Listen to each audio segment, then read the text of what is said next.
Que diriez-vous de m'accompagner pour découvrir un tout nouveau hall de guild, celui des Matimurios, en direct de Guild Wars 2, un hall qui a été décoré d'une manière bien particulière qui le différencie de tous ceux que j'ai pu vous présenter dans cette série de vidéos. Je vous invite à découvrir ça tout de suite et à comprendre un petit peu le concept même de ce hall de guild, mais ça juste après l'intro.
Surprise!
Nous voici donc arrivés à la conclusion de cette vidéo. Pour moi, gros coup de cœur, vous l'avez vu, il y a des thématiques, ça on l'a déjà vu, des thématiques par festival, c'est quelque chose qui revient assez régulièrement dans les différents halls qu'on peut visiter.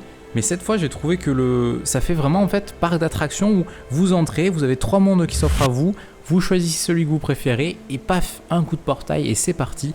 Vous découvrez pleinement le contenu qu'ils ont dédié à ce thème-là. Et après, le contenu en lui-même est vaste, c'est étalé et surtout, si jamais vous avez fait un petit peu attention, on va dans des recoins du hall qui sont très rarement utilisés. On est parti dans chacun des coins habituellement plutôt vides. Et au contraire, le milieu, c'est des décorations un petit peu posées, comme je vous laisse à l'écran en ce moment. Il y a des décos, c'est quand même harmonieux, beau, etc. et recherché, ça je le dis, je dis pas le contraire. Mais c'est quelque chose d'assez soft, classique. Et après, vraiment, les trucs poussés, il faut aller les chercher un petit peu aux différents recoins. Donc pour moi, c'est vraiment un hall de guild qui est exploité entièrement, où on ne laisse rien au hasard, il y a vraiment de quoi aller creuser partout. C'est vraiment ce que j'ai aimé le plus. Beaucoup de petits recoins, bien détaillés, bien étalés, et puis tout est bien proportionné. Je sais qu'ils ont atteint la limite de la quantité de déco, ils m'ont dit précisément qu'il leur restait 2 décos, 2 petites décorations. J'ai envie de vous dire, venez en commentaire, faites-leur une petite suggestion sur quelles pourraient être les 2 décos manquantes pour finir ce hall. Je sais aussi que avec les nouveaux halls de guide, il risque d'y avoir du changement. Donc j'en profite tant que l'extension n'est pas sortie pour faire des visites le plus possible et enregistrer de belles images dans nos anciens halls et voir un petit peu ce qu'on nous proposera justement avec la venue d'End of Dragons. Pour aujourd'hui, ce sera tout. Je vous dis ciao ciao, c'était Baderas.